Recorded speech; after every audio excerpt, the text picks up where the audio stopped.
जी बिस्मिल्लाहिर्रहमानिर्रहीम। अस्सलाम वालेकुम नाज़रीन, आप प्रोग्राम देख रहे हैं फ्रंट पेज और मैं हूं आपका मेज़बान मोहम्मद इम्तियाज़ ख़ान फ़रहान। फ़िज़ा जो प्रोग्राम की रेगुलर मेज़बान हैं आज रुख़सत पर हैं, तो उनकी जगह ये प्रोग्राम मैं और आप मिलकर करेंगे और कोशिश करेंगे कि आपके जो इश्यूज़ हैं उन पर और अवामी इश्यूज़ पर और नेशनल इश्यूज़ के ऊपर बात की जाए। हेडलाइंस की जानिब बढ़ते हैं। रोज़नामा एक्सप्रेस ने अपनी लीड जमाई है जनाब के NRO के लिए किसी ने बराह रास्त रब्ता नहीं किया, ये कहते हैं वज़ीर आज़म। अब एक ख़बर आई है जो बजट है उसके हवाले से, गैर मुल्की करेंसी या सोने के शुबे में घरों पर छापे मारने का इख्तियार ख़त्म, तंबाकू पर ड्यूटी कम, इम्पोर्टेड कारों पर बढ़ा दी गई। और इसको अगर दूसरी आज की अहम ख़बर ये है कि हुकूमत मुखालिफ तहरीक पर मशावरत के लिए अपोजिशन की APC आज होगी, जिसको बड़ा पूरे पाकिस्तान में बड़ी अहमियत के साथ देखा जा रहा है। और यही बात रोज़नामा दुनिया ने कही है, अपोजिशन APC करे या तहरीक चलाए परवाह नहीं, जिसने भी कौमी ख़जाने को नुकसान पहुँचाया हिसाब लिया जाएगा और जितने मर्जी राब्ते कर लें NRO नहीं होगा, ये कहना है इमरान खान का। और मौलाना फजल रहमान कहते हैं कि अपोजिशन की आज APC नए इंतखाबात का मुतालबा कर सकती है, जमहूरियत ख़तरे में है। साद रफ़ीक कहते हैं लुटेरों को घसीट कर फांसी दी जाए, ये कहना है फैसल वाउडा का। और हमारे वज़ीर ख़ारजा शाह महमूद कुरैशी कहते हैं अमरीका का ईरान पर हमला पाकिस्तानी सलामती के लिए तबाहकुन होगा। ये एक बहुत एक रियलिटी है, क्योंकि हम बहुत जस्ट नेबर ईरान और बहुत सारे हमारे पाकिस्तान में अगर देखा जाए तो ईरान के हवाले से बहुत सारी हमदर्दी हैं। और उम्मत लिखता है तालिबान अमरीका अमन माहिदा तैयार, 1 सितंबर तक समझौते की तवक्कुआत, काबिल हुकूमत से मुज़ाकरात की शर्त वाशिंगटन ने वापस ले ली। और पीपल्स बस सर्विस, ये कराची वाले जानते हैं पीपल्स बस सर्विस के हवाले से, उस पर उम्मत लिखता है उसने खुसूसी रिपोर्ट दी है कि पीपल्स बस सर्विस मनसूबा 1 बरस बाद ही नाकाम। सिंध हुकूमत ने कराची को नज़रअंदाज कर दिया, 11 बरसों में पहले मनसूबे की बेशतर बसें मरम्मत न होने से नाकारा। जो टावर और दाऊद चौरंगी पर झगड़े मामूल बन गए, यानी ये जब नहीं मिलती सफ़र की सहूलत तो उस पर ज़ाहिर के झगड़े होते हैं। और ट्रिब्यून ने लिखा है जी no one approach me directly for NRO Imran, opposition big meet on anti government move today. ये है ट्रिब्यून। और अगर डॉन को देखा जाए, डॉन भी तकरीबन हेडलाइन सबकी कमोबेश एक जैसी है। उन्होंने भी कहा no country has sought NRO for Nawaz, ये कहना है PM का। और अप टू 200%, ये बड़ी अहम खबर है जनाब, ये मुझसे और आपसे बराह रास्त वाबस्ता है। Up to 200% rise in domestic consumer gas tariff propose, ये 200% इजाफे का टेरिफ प्रपोज किया गया है गैस में। और ज़ाहिर है कि वो सबसे सस्ता ईंधन है और उसी सस्ते ईंधन में 200% का इजाफा प्रपोज किया गया है। डेली टाइम्स भी यही कहता है कि no NRO for looters no matters what they do. अब ये हमारे प्राइम मिनिस्टर का PPMLN face opposition from within over, ये संजरानी रिमूवल, ये जो सेनेट के मामलात चल रहे हैं उसके हवाले से डेली टाइम्स में एक इशारा दिया है। और अगर दी नेशन देखें तो उसको अगर हम इस तरफ आएँ तो हमारे जो आर्मी चीफ हैं, army COS discussed Afghan peace with UK NSA defence secretary. और ये एक विज़िट है, बहुत अभी एक विज़िट हुआ था और उस रोज़ आपने देखा कि पाकिस्तान की क्रिकेट टीम ने कमबैक भी किया, उस वक्त स्टेडियम में मौजूद थे हमारे आर्मी चीफ साहब। और दी नेशन ये भी लिखता है will respond to opposition protest through performance, ये PM का कहना है। और ये सबसे अच्छा मुकाबला यही होगा कि अगर परफॉर्मेंस के ज़रिए अपोजिशन से मुकाबला किया जाएगा, वरना तो बयानात के ज़रिए और बहुत सारे जो झगड़े हैं पार्लियामेंट और पार्लियामेंट के बाद उसके सही एक दूसरे का मुकाबला किया जा रहा है। द न्यूज़ लिखता है जी none asked for NRO for Nawaz nor one will be given, ये भी ये PM का वही जो NRO का एक मामला चल रहा है। और Babar Rehman acquitted, Ashraf plea rejected, यानी कि बाबर रहमान जो है वो रहा हो गए, बरी हो गए, ये कहा जाए। और अशरफ की अभी जो उनकी जो अपील थी वो रिजेक्ट हुई है। ये और इस हवाले से हम जो भी मसले मसाइल हैं उस पर हम आपसे गुफ्तगू करेंगे। देखें आज जो APC के हवाले से जो जी जी, एपीसी के हवाले से जो मामलात हैं वो बड़े अहम हैं। आज सारा दिन वही डिस्कस होंगे। इस वक्त कॉलर हमारे साथ एक मौजूद है, उनसे गुफ्तगू करते हैं। जी अस्सलाम वालेकुम। हेलो जी, अस्सलाम वालेकुम। Hello hello. अस्सलाम वालेकुम। जी वालेकुम अस्सलाम जनाब। हेलो। कौन कहाँ से? हेलो। जी हेलो। अस्सलाम वालेकुम। जी वालेकुम सलाम। कॉल ट्रांसफर है। हेलो अस्सलाम वालेकुम इम्तियाज साहब, कैसे हैं आप? जी मैं बहुत, अल्लाह का करम है। आप बताइए। एक तो पहले मैं बहुत आपसे इज़हार ताज़ुर मज़म्मत करता हूँ आगे आपके चलते साथ जो आगे चलते सर, अच्छा मूव ओवर। अच्छा आगे सुने, चले। जी बजट के ऊपर चलो बात कर लेते हैं ना। जी जी। देखिए बजट पे सारी बातें हो रही हैं। मुझे एक बताइए, मैं कंटिन्यू तकरीबन 11 साल से मीडिया देख रहा हूँ, 11 साल से। मुझे ये बताइए 11 साल से आप भी माशाल्लाह हमसे ज़्यादा सीनियर और हमारे लिए क्या इस बजट में किसी भी ने क्या बात की? सब अपने लिए थोड़ी देर बात करते हैं बजट पे, फिर सब अपने ही बातों पे आ जाते हैं। और कोई किसी को चोट कह रहा है, कोई किसी को डकैत आपने कह रहा है। नाम नहीं बताया अपना। मोहम्मद अशरफ साहब। जी अशरफ साहब। तो मैं ये बोलूँ सब थोड़ी देर बजट पे बात करते हैं, उसके बाद ना सब अपने ही इस पे आ जाते हैं टॉपिक पे कि एपीसी करना हमें। अब जैसे मैं कल सुन रहा था बिलावल साहब कह रहे हैं कि हम शुरू दिन से आवाम के लिए बात कर रहे हैं। मुझे ये बता दें शुरू दिन से सबने किस चीज के लिए आवाम से बात कर? सिंध के अंदर 11 साल से हुकूमत में हमारे लिए क्या हुआ? हमें अच्छा तो आज अशरफ तक साहब, अगर आपसे पूछा जाए आपने खुद अपने लिए क्या किया? अल्लाह का शुक्र है, मैं इतना मैं कह सकता हूँ, मैं अपने बच्चों की तरबियत बहुत अच्छी कर रहा हूँ, रिस्क से हलाल खिला रहा हूँ और बहुत मेहनत के साथ अपने वक्त की कदर करता हूँ। ये मैं अपने आप को, मैं किसी पे उंगली उठाने से पहले ना अपने अपनी तरफ यकीन कर नहीं, ये मैं नेगेटिव अंदाज में नहीं कर रहा। देखिए मुझे और आपको खड़ा होना पड़ेगा अपने पाकिस्तान के लिए, अपने और बच्चों के फ्यूचर के लिए। सर मैं यकीन करिए, मैं आज आपको बताऊँ, मैं रात को अगर 1 बजे भी रेड सिग्नल होता ना, मैं यकीन करिए मैं इस पर खड़ा होता हूँ। यकीन करो अपने बच्चों को बता बेटा ये रेड सिग्नल पे खड़ा होना है। जी जी ठीक है। मैं इसकी अभी से तरबियत और जहन बना रहा हूँ। चले बहुत शुक्रिया अशरफ साहब। देखिए ये अशरफ साहब थे और बात यही है कि मुझे और आपको सबसे ज़्यादा एजुकेशन पे तवज्जो देनी चाहिए। और पूरी दुनिया में जहाँ भी तरक्की हुई है, जहाँ भी रिसर्च हुई है, और सिर्फ एजुकेशन की वजह से हुई है। बाज़ लोग ये कहते हैं कि बच्चे या बच्चियाँ पढ़ लिख कर शादी होती हैं, बच्चियाँ हमारी घर चली जाती हैं, कोई डॉक्टर है, कोई किसी ने कॉमर्स पढ़ी हुई है, लेकिन इससे पूरे कुनबे की तालीम होती है। पूरे कुनबे को वो माँ पढ़ाती है। और ये एक माँ को पढ़ाना, ये जो कहते हैं कि पूरे एक लड़की को पढ़ाना का मतलब है आप पूरे एक कुनबे को पढ़ा दें। तालीम ज़रूर दिलवाइए। और अशरफ साहब ने एक सही बात की कि वो बच्चों को रिस्क हलाल और रिस्क, देखें जो अल्लाह ने आपके मेरे नसीब में लिखा है वो आपको लाजमी मिलेगा। आप कुछ करें ना करें, जब आप दुआ करते हैं और ज़्यादा कोशिश करते हैं तो अल्लाह ताला और ज़्यादा देता है। निज़ाम है और ये निज़ाम कुदरत मुसल्लम है और हर जगह लागू होता। हम बात कर रहे थे एपीसी की। एपीसी के हवाले से क्रिटिज़म भी आ रही है और जो अपोजिशन है उसकी सारी तवक्कुआत, बहुत ज़्यादा तवक्कुआत एपीसी से है, और जिसमें लॉकडाउन की बात हो रही है कि इस्लामाबाद को बंद करने वाली भी। अब आज देखते हैं क्या होता है। आज हमारे साथ एक कॉलर है। जी अस्सलाम वालेकुम।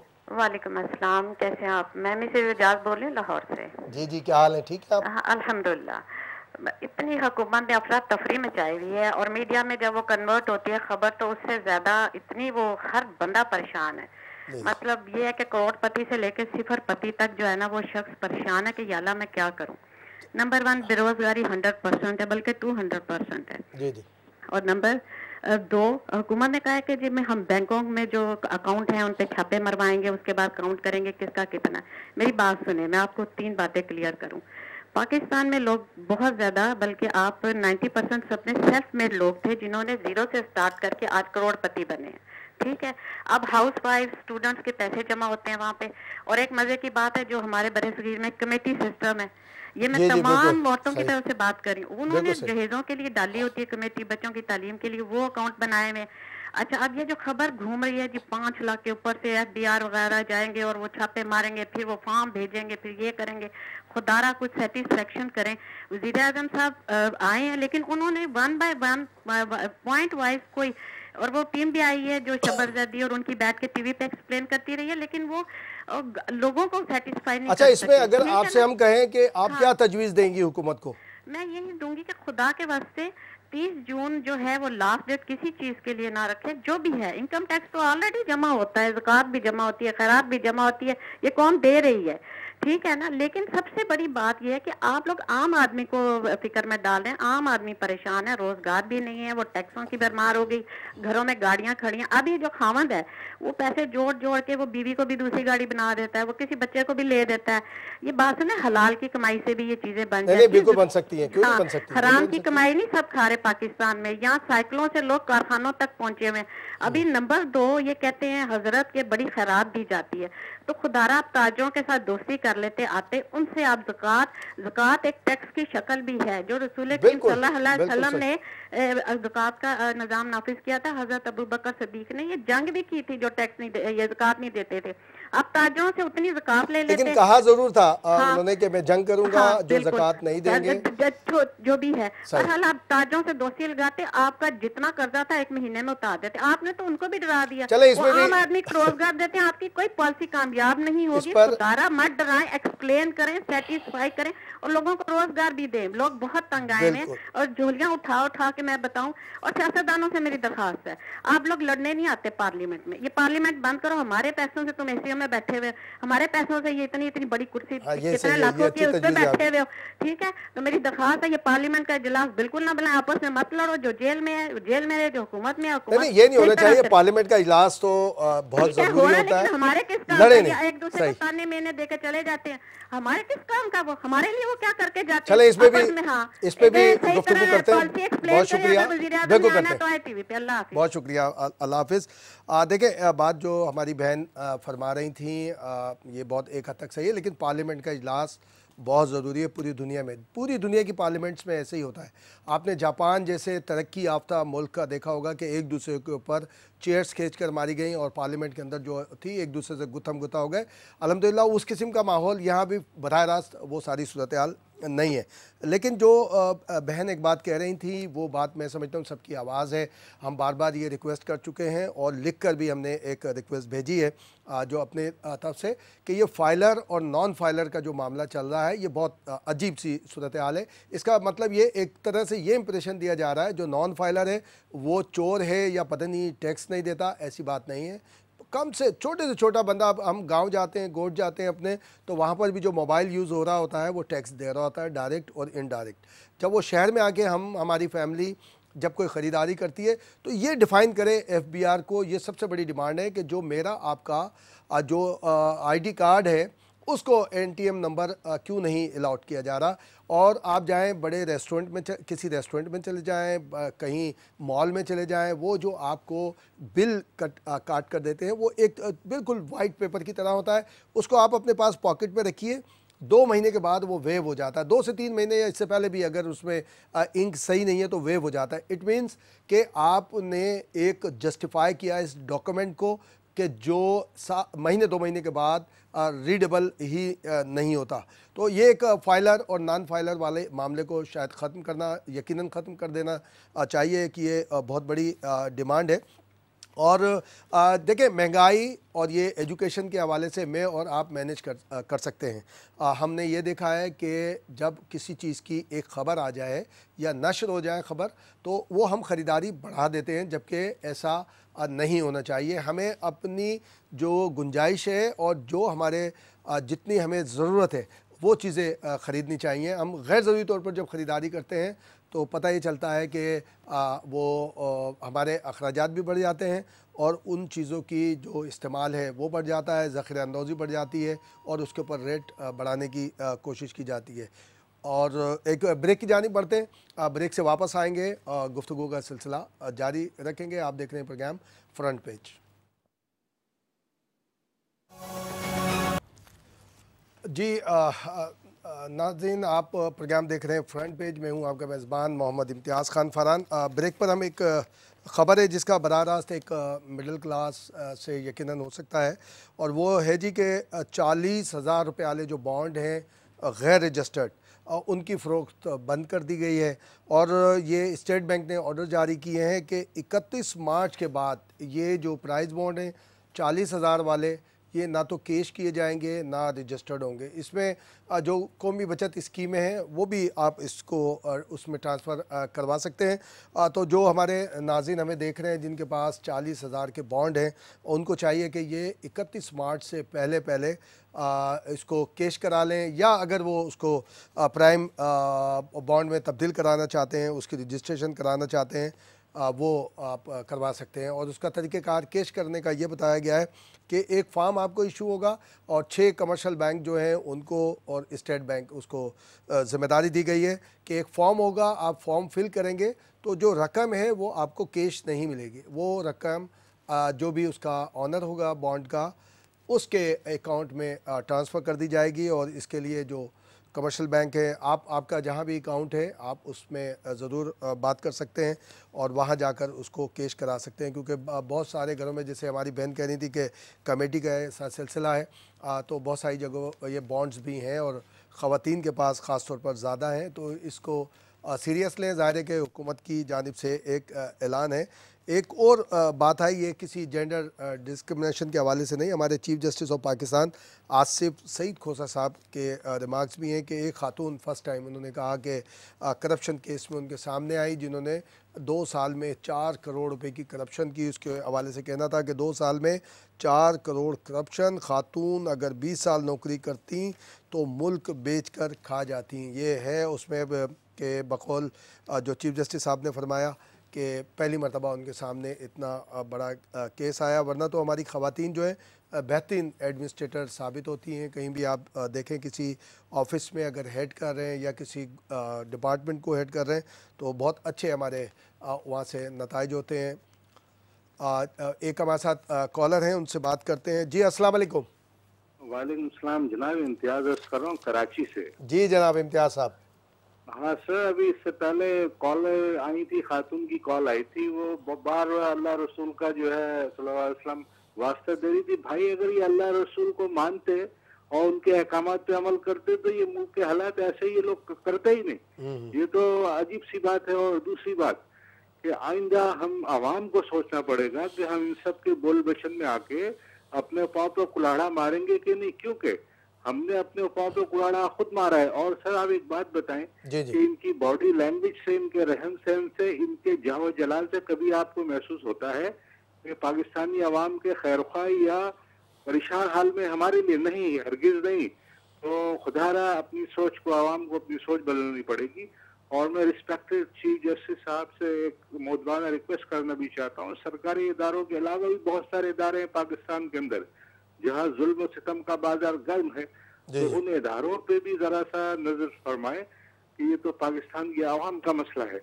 तो ये तो मुझे इम्तियाज साहब, ये मुझे और आपको भी तवज्जो दिलानी चाहिए, क्योंकि हमारी आपकी भी जिम्मेदारी है कि हम मैं एक तो इस हवाले से भी बात करता हूँ, मैं बार बार जब हम मैं से बता दिए कि हम जहाँ भी बैठते हैं या किसी प्रोग्राम में शरीक करते हैं, एक तो देखिए लॉ एंड ऑर्डर के जो मामलात हैं, दहशतगर्दी के जो मामलात हैं, हम बार बार अपील करते हैं, अभी फिर एक अगेन अपील कर रहे हैं कि आपको हमारे जो इदारे हैं, जो हमारे एजेंसीज़ हैं, उसकी आँख कान आपको हाथ बनना पड़ेंगे, तो आप अपने मुल्क को दहशतगर्दी से निजात दिला सकते हैं। इसी तरह से आपको तमाम जो क्राइम हो रहे हैं उसके बारे में आप सादा एक कागज़ के ऊपर भी लिख सकते हैं और आप आगे बता सकते हैं। तो हमें आपको और अपनी ज़िम्मेदारी पूरी करनी चाहिए।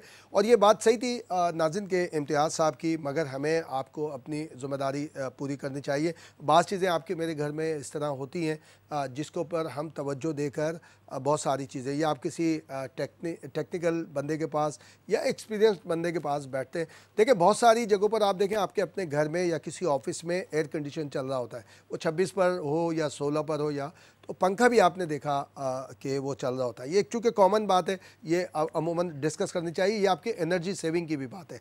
अब जब वो पंखा चल रहा होता है, ये एक उसूल है साइंस का कि जो गर्म हवा है वो ऊपर की जानिब बढ़ती है और एग्जिट की जानिब बढ़ती है। तो पता चला आपने सीलिंग फैन चलाया हुआ है, एसी चल रहा है, आपका ऑन है, अब ऊपर से गर्म हवा फिर नीचे आ रही है, तो आपका जो टेम्परेचर है रूम का या ऑफिस का वो मैनेज नहीं हो पाता और आपका जो आउटर है वो कंटिन्यू वो चल रहा होता है कंप्रेसर, और उससे भी आपकी एक आप देखते हैं कि बिजली का इजाफा होता है। जी एक कॉलर हैं, उनसे बात करते हैं। जी अस्सलाम वालेकुम। वालेकुम अस्सलाम। जी कौन? आसानी बोल रहा हूँ। जी जनाब। हाँ भाई, बात ये है कि हमारे जो वालिदैन थे वो हमको हमेशा ये दुआ करते थे कि अल्लाह आपको कर्जदार और मुताज न करे। बेशक। अभी ये हुकूमत जो है वो आई हुई इसकी कर्जदार है, अवाम इसकी मोहताज हो गई है, क्योंकि इतनी महंगाई हो गई है, इतनी परेशानी, गैस के बिल, बिजली के बिल, ये लोग कैसे घर के चूल्हे चलाएंगे। ये हुकूमत को तो ख्याल करना चाहिए कि भाई घरेलू सार्फिन के अंदर इतना बिल बना देंगे तो लोग कैसे खाना पकाएंगे, खाना भी नहीं पकाएंगे। तो दूसरी एक बात और कहना चाहता हूँ कि एक बिल का मजदूर या एक दिहाड़ी किसान वो अपनी तस्कीन के लिए एक सिगरेट पीता है तो उसको 8 आने देने पड़ेंगे टैक्स के। अब वो किसानों के लिए तो बहुत मसला है, बेचारे वो क्या करे, तस्कीन अभी तस्कीन नहीं मिलती है मगर वो तस्कीन लेते हैं। तो बहरहाल छोटी छोटी जो सस्ती सिगरेट है जो उसको जरा कम कर दी तो किसान मजदूर तो खुश रहे, मजदूर किसान बहुत परेशान है। बड़ी मेहरबानी, अल्लाह हाफिज। नहीं, बहुत शुक्रिया आपका। आप ज़ाहिर है कि एक कंसर्न शो कर रहे हैं और आज का प्रोग्राम आप और मैं ही मिलकर कर रहे हैं। देखें, एक बात गैस सार्फिन की है, बिल्कुल उसमें इतना ज़्यादा इजाफा नहीं होना चाहिए क्योंकि वो बराह रास्त। लेकिन एक और बात टेक्निकल, हमारे नेबर कंट्री के एक डिप्लोमेट थे, कराची प्रेस क्लब आए थे, मैं आज से 12 से 14 साल पहले, और इसी फ्रंट पेज के प्रोग्राम में भी, दूसरे प्रोग्राम में बार बार इस पर बात हो चुकी है। उन्होंने एक बड़ा तशवीश का इजहार किया था आज से 12 से 14 साल पहले। वो डिप्लोमेट से, नेबर कंट्री इंडिया से उनका ताल्लुक़ था। उन्होंने कहा कि आप अपनी एनर्जी को मिसयूज़ कर रहे हैं, आप बुरी तरह उसको इस्तेमाल कर रहे हैं। उनका कहना था गैस का। उन्होंने कहा कि दुनिया भर में जो नेचुरल गैस होती है ये इंडस्ट्री में ज़्यादा इस्तेमाल की जाती है क्योंकि इसकी पावर ज़्यादा होती है और इंडस्ट्री को कम खर्च में ज़्यादा बेनिफिट देती है। और जो LNG है या जो ये आप घर में जो गैस सिलेंडर के ज़रिए LPG इस्तेमाल करते हैं, ये पूरी दुनिया में इस्तेमाल होती है क्योंकि ये लाइट एनर्जी होती है। मगर हम बिल्कुल रिवर्स जा रहे हैं। अपनी गाड़ियों के अंदर हम अपनी CNG को तबाह बर्बाद कर रहे हैं, अपने घर में हम इस तरह से उसको मिसयूज़ कर रहे हैं। एक कॉलर है, उनसे बात करते हैं। जी अस्सलाम वालेकुम। वालेकुम अस्सलाम। हेलो जी वालेकुम अस्सलाम। ये आवाज़ इस सब नहीं आ रही है आपकी, थोड़ा सा अगर। हेलो, आ रही है आवाज़? हेलो हेलो हेलो जी, आ रही है आवाज़? आवाज़ मेरे ख्याल आपकी नहीं आ रही है। उसमें अगर दोबारा हमें कॉल कर लें तो। जी अभी से हमारा राब्ता मुनक़ता हो गया। तो जो ये बात कर रहे थे कि हम लाइट एनर्जी जो है गैस, वो हमें अपने इस्तेमाल करनी चाहिए अपने घर के किचन के लिए, गाड़ियों के लिए। हमारे यहाँ LNG जो है वो एक गैस की सूरत में है, जबकि दुनिया के कई ममालिक में ये लिक्विड शेप में भी मौजूद होती है। वहाँ से जब इंपोर्ट की जाती है लिक्विड पे, उसको गैस में कन्वर्ट करके उसको इंडक्ट किया जाता है। स्वीट सॉदर्न, नॉर्थ सॉदर्न जो हमारे कंपनीज़ है, गैस कंपनीज़, उसके अंदर ये भी हमारे लिए अखराजात का बाइस है। उसके पेट्रोल पम्प की तरह जो हमारे LNG है उसके भी बन सकते हैं, पम्प्स बन सकते हैं। जो हमारे टेक्निकल दोस्त हैं वो इस तरह बताते हैं। ये मैनेज आप ख़ुद भी कर सकते हैं अपने अखराजात को, अपने मामलात को, क्योंकि गैर ज़रूरी तौर पे बाहर निकलना, गैर ज़रूरी तौर पर ख़रीदारी करना और गैर ज़रूरी तौर पर चीज़ों का इस्तेमाल करना। पंखे होते हैं फुल स्पीड में चल रहे होते हैं, उसका एग्ज़िट नहीं होता। आप देखें तो एयर का जब एग्ज़िट नहीं होता तो आपको पंखे की हवा भी ज़्यादा नहीं लगती, आपको फुल। ये मैं मसाजिद में ख़ास तौर पर मैं उसको देखता हूँ कि आप जाएँ कि एक हॉल में आपको 30 से 35 या ज़्यादा, इससे ज़्यादा जितना बड़ा हॉल होता है और फुल स्पीड में पंखे चल रहे होते हैं। जो आपकी विंडोज़ हैं वहाँ से ताज़ा हवा की एंट्री नहीं होती क्योंकि हवा का प्रेशर इतना हॉल में होता है कि हवा उसमें बिल्कुल मौजूद होती है, बाहर की हवा नहीं होती। अगर वहाँ पर एग्जॉस्ट लगा हो, और ये हमने किया है कई जगह पर जहाँ पर दोस्तों ने, क्योंकि आज शेयरिंग है आपकी हमारी, इसलिए जो एक ये घरेलू टोटके कहें या जो भी, जिससे हम बहुत सारे पैसे बचा सकते हैं। और दूसरी बात एजुकेशन के हवाले से मैं ज़ाती तौर पे, हमारे अज़ीज़ भी हैं, दोस्त हैं, और हमने कुछ लोगों ने एक इस बात को मैनेज किया हुआ है। देखिए, अपने रिश्तेदारों में एक बच्चे को ज़रूर आप एडॉप्ट करें। एडॉप्ट करने का मतलब उसके रहन सहन नहीं, आप उसकी एजुकेशन के हवाले से उसको एडॉप्ट कर सकते हैं। वो आपका फ्यूचर बनेगा। भले आपसे अगर रिश्तेदारों में नहीं है कोई इतना ज़रूरतमंद, तो आप अपने नेबर, अपने मोहल्ले में आप उसको देख सकते हैं। एक हमारे साथ कॉलर है, उनसे बात करते हैं। जी अस्सलाम वालेकुम। वालेकुम सलाम जी। जी जनाब, कौन साहब, कहाँ से? मैं फैसलाबाद से लियाकत कमाल बोल रहा हूँ। जी लियाकत साहब, कि हमें टैक्स बढ़ाने की बजाय टैक्स रिकवर करने चाहिए। सही। हमारे रिकवरी के लिए जो आदमी है वो बहुत कम है। सही। मतलब मुलाजमीन है, एक सर्कल है, एक सर्कल में एक आदमी नहीं काम कर सकता। ठीक है। ये लियाकत साहब, सर्कल बनाने की ये आप अपने तजर्बे से बोल रहे हैं कि आपका ताल्लुक है किसी ऐसे इदारे का, या आप टैक्स पेयर हैं तो आप देखते हैं कि आपको मुश्किल का सामना करना पड़ता है? मैं करता हूँ कि मैं एक आम सा आदमी हूँ। सही सही, ठीक, लेकिन मेरी रिसर्च है। जैसे प्रॉपर्टी टैक्स है, प्रॉपर्टी टैक्स फैसलाबाद में 38 सर्कल है। सही। हेलो जी जी जी, बोलिए। 38 सर्कल है। वहां पर एक सर्कल का इतना दायरा है कि उसमें एक आदमी एक दिन में बड़ी मुश्किल से 4 घर चेक कर सकता है। ठीक। लेकिन इसमें मुलाजिम बढ़ाने की जरूरत है। इंस्पेक्टर भर्ती ना करें, क्लर्क भर्ती करें। ठीक। जो टैक्स रिकवरी में है 6 निशानदेहियां की गई हैं पॉइंट्स की, और उसका 4 करोड़ रुपया रिकवर हुआ है। अभी उसी सर्कल में 159 ऐसे पॉइंट्स हैं जो अभी तक नोट नहीं किए गए। उस आदमी को हटा दिया गया और दोबारा फिर उसी आदमी को उसी जगह पर लगा दिया गया। 38 सर्कल में जी जी, अगर अपॉइंटमेंट की जाती है तो वहां पर कम से कम 200 आदमी खपत हो सकती है। ये एक डिस्ट्रिक्ट की बात है। और रिकवरी भी उससे ज्यादा हो जाएगी। रिकवरी जो है ना, कम से कम जो 1.25 अरब रुपया प्रॉपर्टी टैक्स में रिकवर हो रहा है ना फैसलाबाद जी में, जी जी, बिल्कुल। वो कमोबेश 20 अरब रुपया कलेक्ट हो सकता है। सही। चले, बहुत अच्छी बात है लियाकत साहब, ये आपने ये बहुत अच्छी बात की।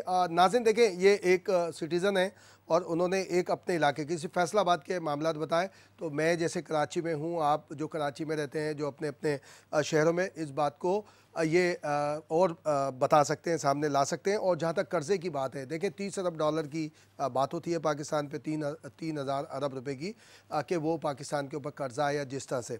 देखें बिज़नेस कम्युनिटी यहाँ पर इस तरह है, ख़ास तौर पर अगर आप देखें पंजाबी सौदागरान दिल्ली, हमारी मेमन कम्युनिटी, हमारी चनियोट कम्युनिटी, और जो हमारे मारवाड़ी कम्युनिटी है, वो मैं समझता हूँ कि वो जितनी ज़्यादा हम उसको एक्टिव कर सकते हैं उसको करना चाहिए।